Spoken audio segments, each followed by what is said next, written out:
नमस्कार विद्यार्थी मित्रांनो, कसे आहात तुम्ही? तर आज आपण स्वाध्याय 4.1 सोडवणार आहोत। नवोदयचे पुस्तिका काढा आणि तुमची सराव करण्याची नोटबुक काढा, वही काढा आणि आता आपल्याला हे प्रश्न सोडवायचे आहेत। ते तुम्ही नोटबुक मध्ये नोट डाऊन करा आणि सराव झाल्यानंतर सांगा मला कसं वाटलं ते कमेंट्स करून की तुम्हाला प्रश्न समजले आहेत का। एखादा प्रश्न जर समजला नाही तर नक्की कळवा।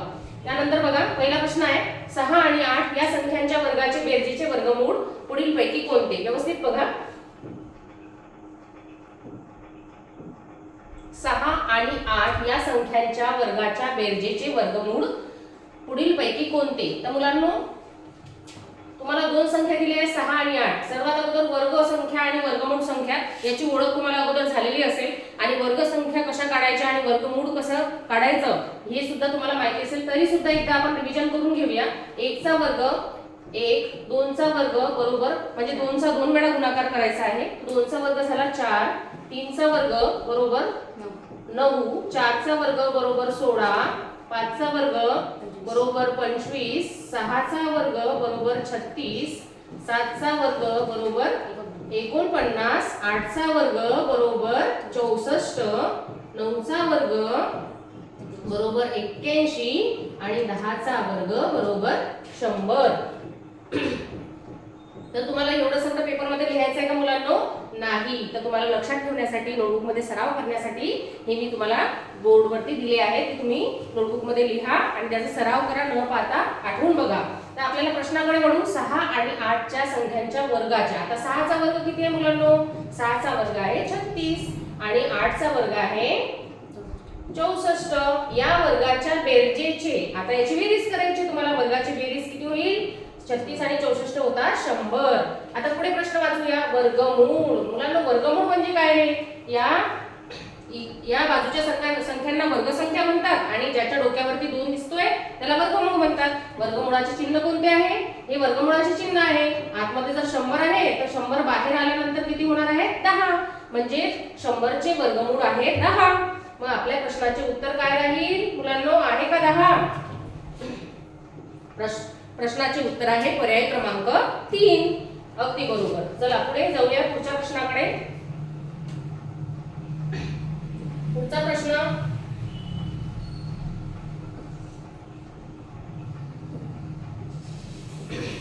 बारा आणि 15 यांचे साधारण अवयव काढा। अवयव कसे काढायचे? अवयवला इंग्लिश मध्ये फॅक्टर्स म्हणतात। तर बघूया, 12 चे अवयव म्हणजे 12 हे कोणाकोणाच्या पाड्यामध्ये येतात आणि 15 हे कोणाकोणाच्या पाड्यामध्ये येतात ते लिहायचे। अगदी सोपी। सर्वात अगोदर सगळ्यात छोटा प्रत्येक संख्येचा अवयव काय असतो मुलांनो? 1। त्यानंतर 2 च्या टेबल मध्ये आहेत का 12? तर हो। 3 च्या आहेत का? तर हो। 4 च्या आहेत का? हो। 6 च्या पण आहेत, 12 च्या आहेत। सर्वात पहिली गोष्ट लक्षात ठेवा की कोणत्याही संख्येचा पहिला अवयव हा 1 असतो आणि सर्वात मोठा अवयव जो आहे 30 संख्या असते। याला पहिला अवयव 1 आहे आणि सगळ्यात मोठा अवयव जो आहे ती 30 संख्या म्हणजे 12 असतो। त्यानंतर सर्वात लहान अवयव 15 चा काय होईल? 1। 2 च्या पाड्यामध्ये 15 नाही, 3 च्या आहेत, 5 च्या आहेत आणि 15 च्या आहेत। तर अशा प्रकारे आपण काय केलंय? या दोघांचे अवयव काढून घेतले आहे। पुढे बघा, साधारण अवयव। साधारण म्हणजे सामायिक, दोघांमध्ये सारखे असणारे अवयव आपल्याला काढायचे आहेत। तर साधारण अवयव आपल्याला सांगताना बघा, याच्यामध्ये 1 सारखा आहे मुलांनो, इथे लिहिला 1। आणखी कोण सारखं आहे बरं? 3 सारखे आहे। त्यानंतर आणखी कोणी सारखं दिसतंय का? नाही। तर आपले साधारण अवयव झाले 1 आणि 3। 1,3 पर्याय क्रमांक किती मध्ये दिलाय मुलांनो? 1 मध्ये। म्हणून पर्याय क्रमांक 1 हे या प्रश्नाचं अगदी बरोबर उत्तर आहे। तुम्हाला समजलं असेल, किती सोपी प्रश्न आहे मुलांनो। तर बघा पुढच्या प्रश्नाकडे जाऊया। एका संख्येचे वर्गमूळ 13 आहे। आता वर्ग आणि वर्गमूळ हे तुम्हाला समजले पाहिजेत। तर बघूया, एका संख्येचे वर्गमूळ आता 13 पर्यंत आपण 10 पर्यंत प्रॅक्टिस केलेलीच आहे वर्ग संख्यांची। आपण आता 15 पर्यंत जाऊया। तर बघा, 15 पर्यंत 1 चा वर्ग बरोबर 1, 2 चा वर्ग बरोबर 4, 3 चा वर्ग बरोबर 9, 4 चा वर्ग बरोबर 16, 5 चा वर्ग बरोबर 25, 6 चा वर्ग बरोबर 36, 7 चा वर्ग बरोबर 49, 8 चा वर्ग बरोबर 64, 9 चा वर्ग बरोबर 81 आणि 10 चा वर्ग बरोबर 100. अगदी बरोबर. एवढे तर मागच्याच प्रश्नामध्ये पाठ झाले आहे. आता आपण 15 पर्यंत जाऊ. 11चा वर्ग बरोबर 121, 12चा वर्ग बरोबर 144, 13चा वर्ग बरोबर 169, 14चा वर्ग बरोबर 196 आणि 15चा वर्ग बरोबर 225. मुलांनो 15 पर्यंत आपला सराव झाला की हो? पण हे प्रश्नामध्ये लिहिण्याची गरज नाही, फक्त लक्षात ठेवण्यासाठी मी बोर्डवर तुम्हाला दिलेलं आहे. आता प्रश्नाकडे जाऊया.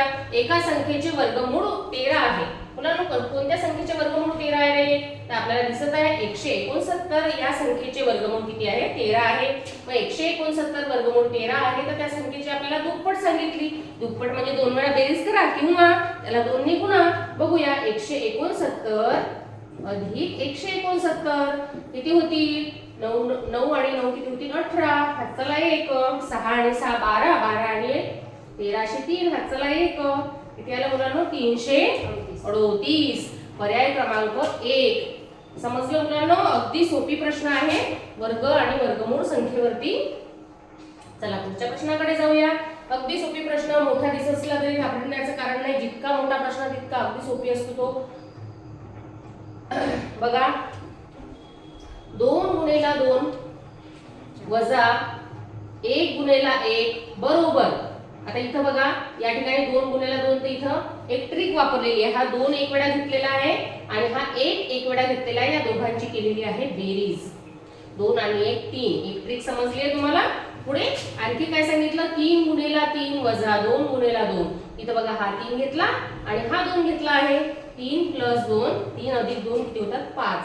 आणखी एक दिलं बघा 4 गुणिला 4. हा 4 घेतला इथं आणि हा एक 3 घेतला इथं. 4 आणि 3 7. आता तुमचं लक्षात आलं असेल पॅटर्न. तर आपल्याला विचारलेलं आहे 73 गुणिला 73 आणि दुसऱ्या ब्रॅकेट मध्ये 72 गुणिला 72. आता लक्षात आलं असेल. घ्या मग इथला एक 73 अधिकचं चिन्ह द्या, इकडचा एक 72 घ्या आणि दोघांची काय करा मुलांनो? बेरीज करा. 3 आणि 2 5, 7 आणि 7 14. किती आलं मुलांनो उत्तर? अगदी सोपी प्रश्न होता ना. मोठा दिसत असला तरी घाबरण्याचं काहीही कारण नाहीये. तर आपलं उत्तर आलं 145. आहे का ऑप्शन मध्ये? हो. पर्याय क्रमांक 3. अगदी बरोबर. चला पुढे जाऊया. यावर आधारित मी तुम्हाला एक प्रश्न देऊ का बरं? यावर आधारित एक प्रश्न देतो मी तुम्हाला. तो तुम्ही सोडवायचा आहे आणि मला कमेंट्स मध्ये उत्तर सांगायचं आहे. बघा बरं येते का? 63 गुणिला 63 आणि दुसऱ्या ब्रॅकेट मध्ये इथं मायनस दिलं आणि इथं दिलं 6 गुणिला 6. आता तुम्हाला काय करायचं आहे? याचं उत्तर सांगायचं आहे मला. इथून उचला 63 प्लस करा आणि इथं घेतलं 6. आता दोघांचं उत्तर तुम्ही काढा, मला कमेंट्स मध्ये सांगा. अगदी सोपी प्रश्न होता मुलांनो. पुढे जाऊया. आपण स्वाध्याय 4.1 बघतोय. 2,54,016 या संख्येला पुढीलपैकी मूळ अवयवांच्या कोणत्या गटाने पूर्ण भाग जातो? मूळ अवयवाने कोणत्या पूर्ण भाग जातो? बघूया ऑप्शन मध्ये. तर नाही शब्द व्यवस्थित आहे का मुलांनो? नाही शब्द. तर व्यवस्थित प्रश्न वाचला तर आपल्याला व्यवस्थित समजू शकेल. 2,54,016 या संख्येला पुढीलपैकी मूळ अवयवांच्या कोणत्या गटाने पूर्ण भाग जात नाही? तर नाही शब्द यावरूनच आपल्याला उत्तर निघते मुलांनो. मी आता पुन्हा लिहून घेते संख्या. बघा बरं शेवटी किती आहे? 6. आता बघा शेवट लास्ट मध्ये तर 3 दिसत आहे, 3 दिसत आहे, 2 दिसत आहे, 5 दिसत आहे. मुलांनो 5ची कसोटी काय आहे रे? आठवा बरं. ज्या संख्येच्या एकक स्थानी 0 किंवा 5 आहेत त्याला 5 ने निश्चितच भाग जातो. आता बघा बरं लास्ट मध्ये किती आहे? 6 आहेत, म्हणून याला निश्चितच भाग जाणार नाही. पुढचे ऑप्शन चेक करूया. 3 च्या पाड्यामध्ये आहे 6 ऑलरेडी. 3 च्या पाड्यामध्ये 3 ची कसोटी काय आहे? सगळ्यांची बेरीज करा आणि जर 3 च्या पाड्यामध्ये जर असेल तर त्याला 3 ने निश्चितच भाग जातो. 2 ची कसोटी काय आहे? ज्या संख्येच्या एकक स्थानी समसंख्या आहे म्हणजे 0 2 4 6 8 हे संख्या असतील त्याला कशाने भाग जातो मुलांनो? त्याला 2 ने भाग जातो. म्हणून आपलं उत्तर जे आहे ते कोणतं आहे? पर्याय क्रमांक 4.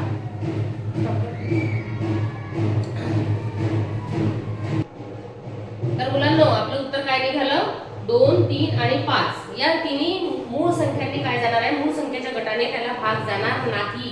कारण या ठिकाणी काय मुलांनो 5 आहेत आणि 5 ची कसोटी आहे की ज्या संख्येच्या एकक स्थानी 0 किंवा 5 आहे, परंतु इथं किती आहे मुलांनो 6 आहेत, म्हणून याला भाग जाणार नाही. आणि आपल्याला नाहीच विचारलं होतं, प्रश्न व्यवस्थित वाचत चला. ठीक आहे, पर्याय क्रमांक 4 उत्तर आहे. चला पुढच्या प्रश्नाकडे वळूया. प्रश्न क्रमांक 6. प्रश्न क्रमांक 6 अगदी सोपी आहे.